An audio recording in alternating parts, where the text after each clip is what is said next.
Inilah cerita anak magang Tikomdik, belajar cepat, kerja tak panik, dari syuting desain sampai naskah asik, demi sekolah dan pendidikan yang makin apik. Jam makan siang telat lagi gara-gara revisi, kerjaan menumpuk tapi tetap seru dan asik. Teman magang jadi keluarga, saling bantu tanpa drama, sambil diskusi santai berbagi cerita dan harapan. Dari nulis naskah, ngatur properti, dan ngedit konten sampai malam hari. Magang di Tikomdik singkat tapi berarti, banyak pelajaran kami bawa pergi. Terima kasih semua atas bimbingan dan cerita ini. Sampai jumpa, semoga kita berjumpa lagi. Oke, halo, kenalin, nama aku Syarifah. Aku dari program studi teknologi pendidikan dari UPI. Aku kemarin magang di Disdik di bidang GTK. Kayak gitu. Tuh, Pak. Halo, perkenalkan nama aku Arinda Windiana Nurfazahari Sutisna, biasa dipanggil Arin. Aku dari Teknologi Pendidikan angkatan 2022 dari Universitas Pendidikan Indonesia. Di sini aku magang di Tikomdik Distrik Jabar di divisi Tikompedia dan Piradio. Halo, nama aku Amelia Najwa, cuman di sini aku dipanggil Ara. Aku dari Prodi Teknologi Pendidikan dari Universitas Pendidikan Indonesia. Dan di sini aku magang di Tikomdik, khususnya di Piradio. Hai, perkenalkan nama aku Nadira Sania Kamila. Aku akrab dipanggil Lala. Aku dari Universitas Pendidikan Indonesia, jurusan Teknologi Pendidikan. Nah, kalau waktu aku magang di sini, aku di divisi Tikompedia. Cuman karena aku Arin ini fokus di bagian Piradio, jadi ya kita sering menghabiskan waktu di Piradio. Tapi kita juga banyak belajar di Tikompedia. Kenapa harus Tikomdik? Kenapa harus Tikomdik?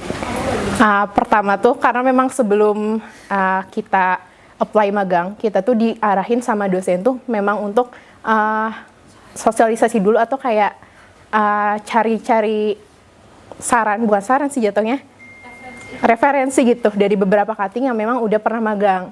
Tapi ini kalian bakal cut gitu kan? Di 2024 ya, 2024 tuh ada program namanya MBKM dari Kemendikbud kayak gitu. Kemudian pas waktu aku masuk semester 6 tuh kita diinfoin kalau misalnya udah nggak ada tuh magang MBKM yang dari Kemendikbud, makanya berakhir aku dan teman-teman seangkatan nih di Prodi Tekpen kita harus cari magang mandiri. Di angkatan aku itu udah gak ada lagi program MSIB. Jadi dari Prodi juga disarankan untuk magang mandiri dan mencari instansi sendiri. Karena kita tuh ada rekomendasi juga dari cutting gitu. Karena sebelumnya tuh ada cutting kita yang pernah magang di sini juga gitu, dan dia tuh cerita kalau misalkan di Tikomdik ini tuh sejalur loh sama Tekpen, bahkan cutting kita pun penelitiannya tuh dari Tikomdik gitu. Jadi kenapa kita milih ke sini, karena kita banyak belajar tentang, kita bisa mengaplikasikan materi-materi di perkuliahan itu di Tikomdik gitu.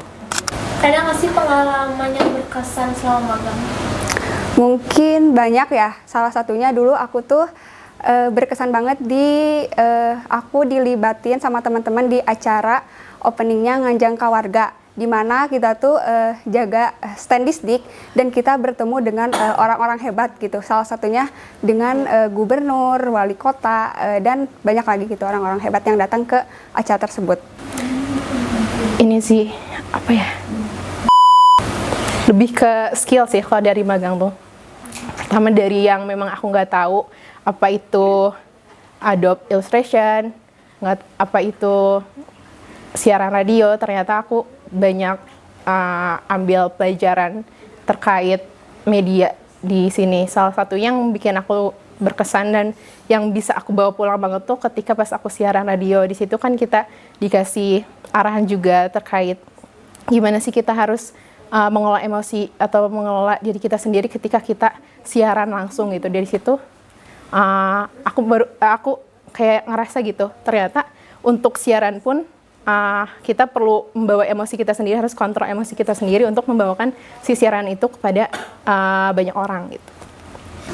Kenapa di sini aku ngedropnya satu kata improve? Karena menurut aku bisa improve dari apa yang aku belajarin di kuliah di kelas ataupun pas waktu organisasi pas lagi kuliah. Terus akhirnya di situ tuh aku apply hal-hal yang aku bisa aplikasiin ya kayak gitu. Misalnya kayak manajemen emosinya. Ternyata kita tuh masuk ke dalam dunia kerja. Terus disandingkan dengan orang-orang dari berbagai latar belakang, usia dan juga mungkin kestabilan emosinya beda-beda kayak gitu-gitu. Terus Gimana suasana magang di Tikomdik menurut kamu? Kalau buat suasana magang di sini, karena aku di awal-awal sangat kayaknya aku ngerasa gak ada beban gitu. Magang di sini tuh kayak cheerful banget, terus have fun banget, terus santai juga gitu sama kita tuh bener-bener walaupun kita magang di sini tapi kita tuh bisa bisa bersosialisasi juga sama pegawai-pegawai lainnya gitu. Ada nggak sih tugas di distrik yang awalnya kamu kira teh bosen, tapi ternyata malah paling seru? Oke. Itu ada banget awalnya. Ini based on kayak kesukaan aku gitu ya. Aku tuh sebenarnya interestnya emang ke area perancangan kayak gitu-gitu. Awalnya tuh diajakin kayak rapat-rapat, dipanggil sama ibu mentor aku. Shout out buat Bu Verly dari bidang GTK.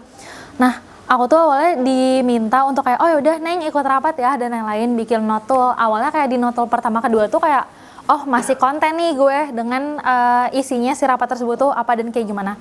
Terus kesini akhirnya setelah itu tuh diminta untuk ngekaji draft dari produk hukum. Salah satunya itu ada dari bukan kurikulum ya, lebih ke produk hukum, sebut aja lah produk hukum. Untuk yang pengembangan karakter Gandapura Pancawaluya. Nah, disitulah akhirnya pertama kali aku ngerasa kayak, wah interest banget nih, seneng banget. Kenapa? Karena akhirnya di situ tuh kayak, aku tuh kayak diajakin jadi datang ke rapat-rapat besar. Waktu itu juga sempat diajakin dan diarahin untuk memimpin acara buat jadi MC salah satu agendanya di Gedung Disdik.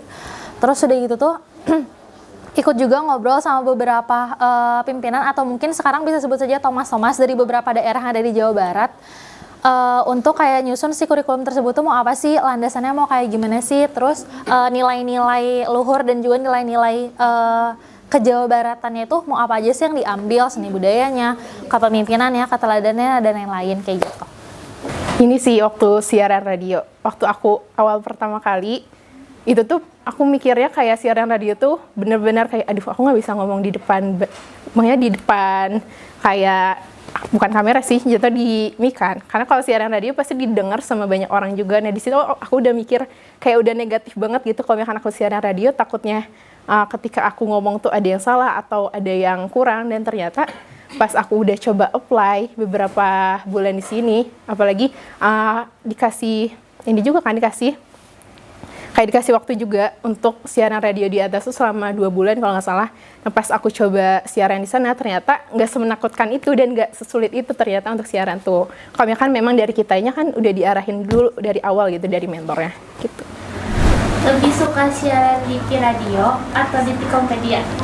Wow, lebih suka ya ditanyanya. Kalau lebih suka, sebenarnya nggak ada yang lebih suka sih. Kayak aku seneng kok dimanapun, mau di Radio ataupun di Tikompedia, karena aku bisa banyak dapat pengalaman juga gitu. Karena aku tuh bersyukur banget kayak kita bisa coba di Radio, kita bisa juga coba di Tikompedia, karena jarang-jarang loh ada perusahaan yang mau ngajarin anak magang tuh banyak hal gitu.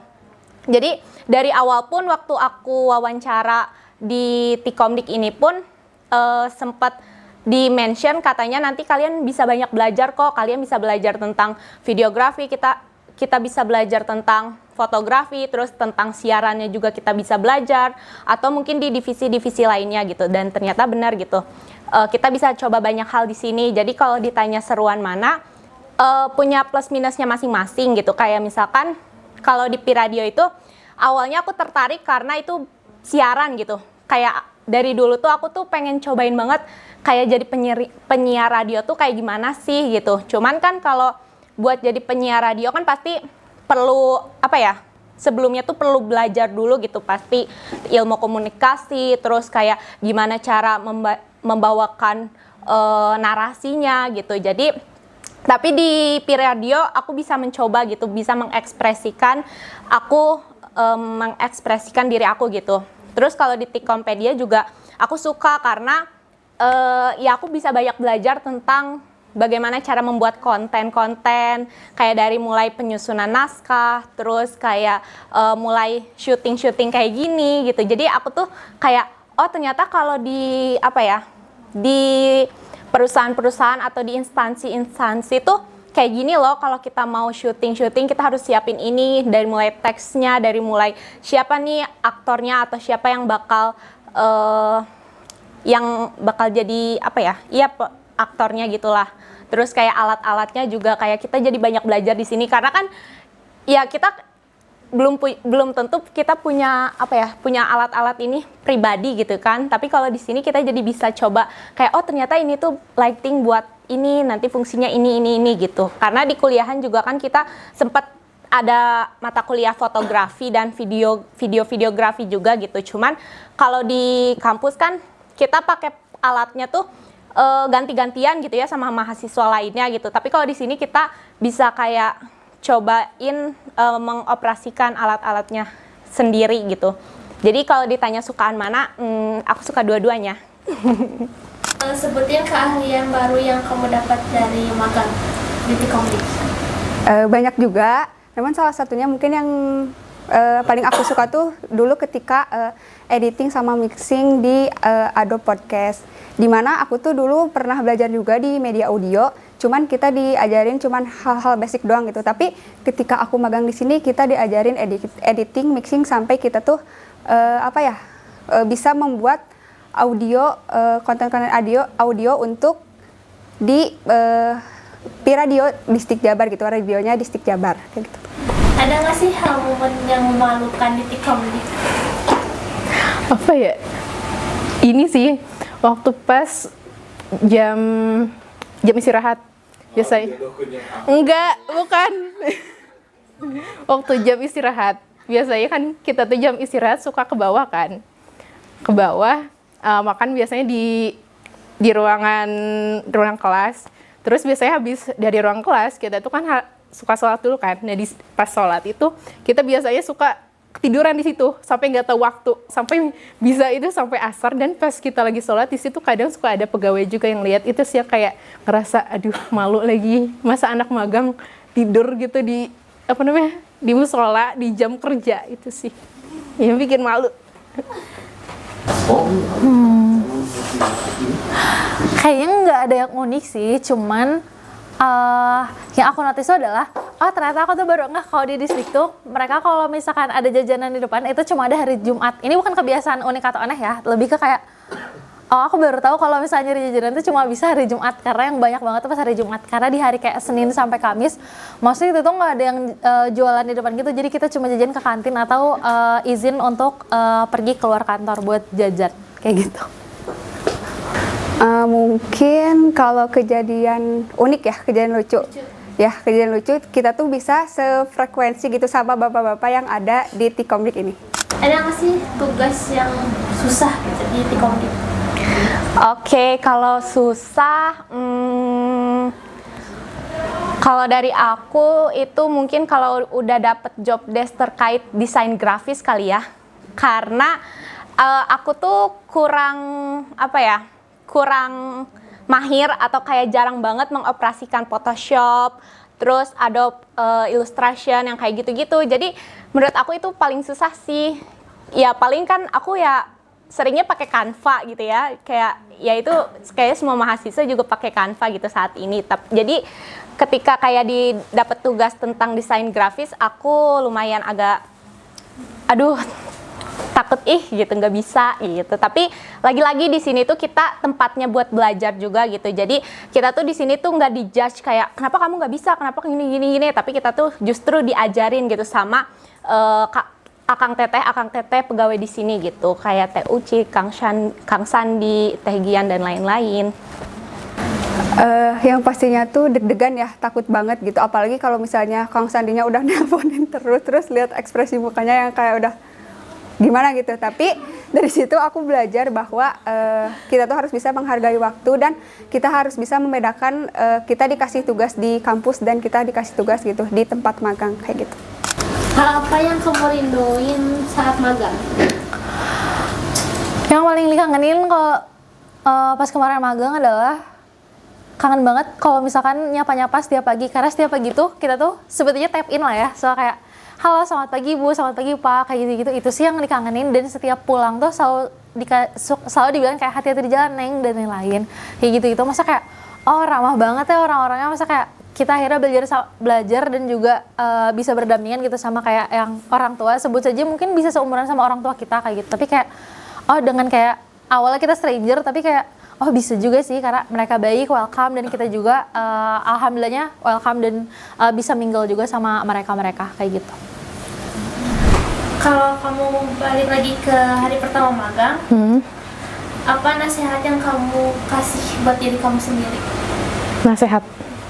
Oke, kayaknya kalau nasihat yang bakal aku kasih waktu pertama kali, ini sih, mulai aja dulu, nggak perlu harus benar-benar sempurna banget. Gitu. Karena waktu pas aku awal kesini tuh, pikiran aku langsung kayak, oh kalau misalkan aku di sini harus benar-benar harus punya skill yang wow gitu. Ternyata enggak, karena dari kita di sini kita benar-benar belajar dari awal lagi dan di apply juga dari teori yang di jurusan tuh di apply juga ternyata diaplikasiin lagi di tempat magang ini gitu.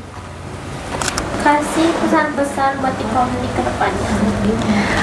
Pesan dari aku, semoga Tikomdik makin jaya lagi, terus makin bisa bisa mengembangkan semua ide-ide atau mungkin inovasi-inovasi baru lagi gitu. Jadi pokoknya semoga makin harum dan semangat selalu buat Tikomdik.